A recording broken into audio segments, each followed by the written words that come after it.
नमस्कार। आपके अपने YouTube चैनल पर मैं वंदना आपका स्वागत करती हूँ।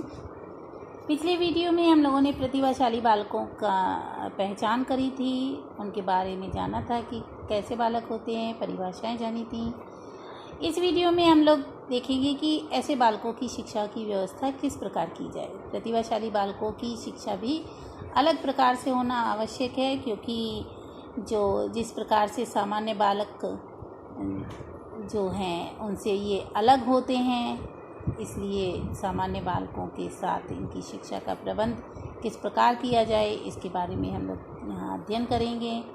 तो सबसे पहले लेते हैं व्यापक तथा विस्तृत पाठ्यचर्या की व्यवस्था। प्रतिभाशाली बालकों के लिए जो है वो सामान्य बालकों की तुलना में पाठ्यक्रम कैसा होना चाहिए, अधिक व्यापक होना चाहिए और विस्तृत होना चाहिए। इसमें अधिक और कठिन विषयों को सम्मिलित कर देना चाहिए ताकि वो अपनी बौद्धिक शक्ति का जो है पूरा उपयोग कर सकें। तो ये इसका एक है, और इस उद्देश्य के लिए क्या करना चाहिए, स्वतंत्र कार्यों को और क्रियात्मक प्रयोगात्मक के जो है अवसर देने चाहिए। दूसरा है शिक्षक द्वारा व्यक्तिगत ध्यान। प्रतिभाशाली बालकों के प्रति जो है शिक्षक को व्यक्तिगत रूप से ध्यान देना चाहिए ताकि जो है उस बालक का सही विकास हो सके, उसकी प्रतिभा जो है वह वहीं पे कहीं पे उसका विकसित होना रुक ना जाए। अगला है पाठ्य सहगामी क्रियाओं की व्यवस्था। पाठ्य की जो सहगामी क्रियाएं हैं उनकी व्यवस्था इस प्रकार करी जानी चाहिए ताकि प्रतिभाशाली बालक जो हैं वह अपनी क्षमता का जो है पूर्ण से पूर्ण उपभोग कर सके और अपना श्रेष्ठ प्रदर्शन कर सके, क्योंकि प्रतिभाशाली बालकों में जो है रुचियों की अधिकता होती है। अगला है नवीन तथा विशिष्ट शिक्षण विधियों का प्रयोग। आधुनिक जो मनोवैज्ञानिक हैं उन्होंने कहा है कि इन बालकों के लिए विशेष शिक्षण विधियां होनी चाहिए। इन्हें पढ़ाने के लिए जो है प्रोजेक्टर विधि, खोज विधि या ब्रेन स्टॉर्मिंग, इस तरीके की शिक्षा अधिगम प्रक्रिया में जो है प्रयोग होना चाहिए। अगला जो है उत्तरदायित्व प्रदान करना। यदि प्रतिभाशाली छात्रों को उनकी रुचि के अनुकूल किसी कार्य का उत्तरदायित्व सौंपा जाए तो वे अपनी योग्यता का जो है वो सही दिशा में जो है उपयोग करते हैं और कार्य को पूर्ण करते हैं, जिससे उनका उत्साहवर्धन भी होता है और बौद्धिक विकास भी हो जाता है। अगला है पुरस्कार व छात्रवृत्ति की व्यवस्था। प्रतिभाशाली बालकों की जो है उचित अवसरों पर प्रशंसा करनी चाहिए और उनके जो कार्य हैं, उपलब्धि हैं, उनके जो है पुरस्कृत होना चाहिए। और यदि वह क्या कहते हैं आर्थिक रूप से कमज़ोर हैं तो छात्रवृत्ति की व्यवस्था भी उनके लिए होनी चाहिए। अगला है नेतृत्व का प्रशिक्षण। इन बालकों को विशिष्ट अवसर पर परिस्थितियां प्रदान कर देनी चाहिए ताकि जो उनकी नेतृत्व क्षमता है उसको विकसित किया जा सके। अगला है संस्कृति की शिक्षा। प्रतिभाशाली बालकों को जो है अपनी संस्कृति के विकास की शिक्षा जरूर देनी चाहिए ताकि वे समाज में जो है अपने उत्तरदायित्व का ग्रहण कर सकें और अपनी पहचान बना सकें।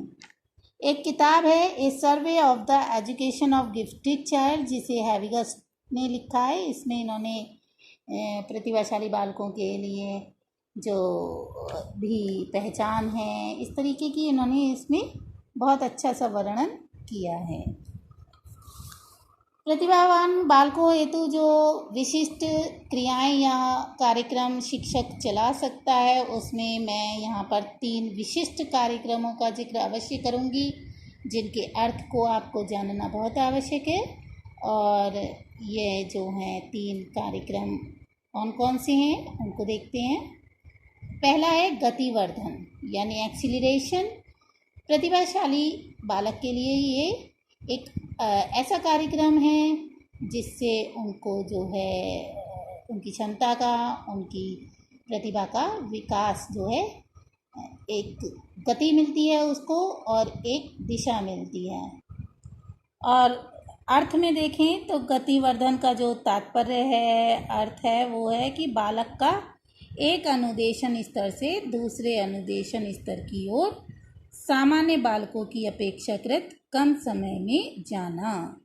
गतिवर्धन ये आप लोग देखते भी होंगे, कई पेरेंट्स क्या करते हैं, अपने बच्चों को 1 साल में 2 कक्षाएं पास करा देते हैं। तो वह बालक प्रतिभावान है या नहीं है, इसको जानने के बाद ही यह जो कार्यक्रम है संचालित करवाना चाहिए, चाहे वो कक्षा वो शिक्षकों द्वारा हो या अभिभावकों द्वारा। दूसरा है पृथकीकरण। सेग्रीगेशन का है कि पृथकीकरण कार्यक्रम में जो है वो प्रतिभावान बालक हैं, उनमें सामान्य बालकों से उनको अलग कर दिया जाता है और फिर उन्हें पढ़ा दिया जाता है। जैसे कि कई विद्यालय में क्या होते हैं, सेक्शन बने होते हैं कि कक्षा ए first A, first B, first सी।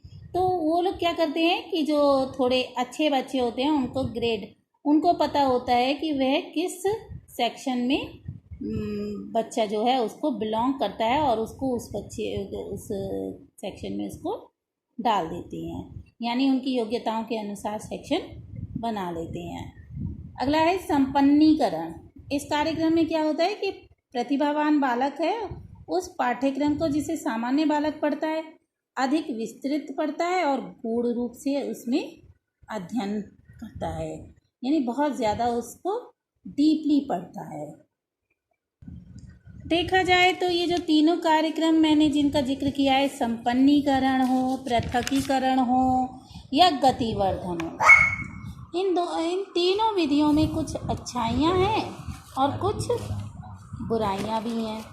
कुछ जो मनोवैज्ञानिक हैं वो पृथकीकरण का विरोध करते हैं, तो कुछ जो हैं संपन्नीकरण का। जो पृथकीकरण का विरोध करते हैं वो कहते हैं कि ये लाइवली नहीं है, यानी जीवंत नहीं है, प्रभावकारी नहीं है। और जो पृथकीकरण का विरोध करते हैं वो कहते हैं कि यह प्रजातांत्रिक है। तो इस तरीके से कहना चाहिए कि गतिवर्धन हो, संपन्नीकरण हो या पृथकीकरण, इन तीनों में से कौन सा कार्यक्रम प्रतिभावान बालक के लिए हम इस्तेमाल करें, यह तो कब बताया जा सकता है, जब स्कूल और बालक को देखकर, उसके जो व्यवहार हैं उसको देखकर कराया जा सकता है। प्रतिभावान बालकों के शिक्षण में हमें वैसे विशेष जो सावधानी बरतनी चाहिए कि गतिवर्धन हो, संपन्नीकरण हो या विशिष्ट कक्षाओं संबंधी कार्यक्रम हो, तो एक को अपनाएं या तीनों को अपनाएं, लेकिन जो भी कार्यक्रम अपनाएं उसके पक्ष और विपक्ष दोनों पहलुओं पर गंभीर रूप से विचार करके ही, और जो रिसर्च के प्रमाण हैं उनको जानकर ही अपने जो बालक हैं, चाहे वो कक्षा में हो या अभिभावक हो, अपने बालक को समझ रहा हो प्रतिभावान, तो इन सब का विशेष तौर पर देखकर ही इन कार्यक्रमों को संचालित करें कि वह अपनी बच्चे को 1 साल में 2 कक्षाओं में पढ़वाना चाहता है या पृथकीकरण जैसे स्कूल में उसका एडमिशन कराना चाहता है या फिर संपन्नीकरण की क्रिया में इसको अपने बच्चे को ऐसे स्कूल में देना चाहता है जहाँ का जो सिलेबस है वो सामान्य बालक से उच्च श्रेणी का है। तो इस तरीके के ये कार्यक्रम थे, प्रतिभावान बालकों की शिक्षा थी। इसके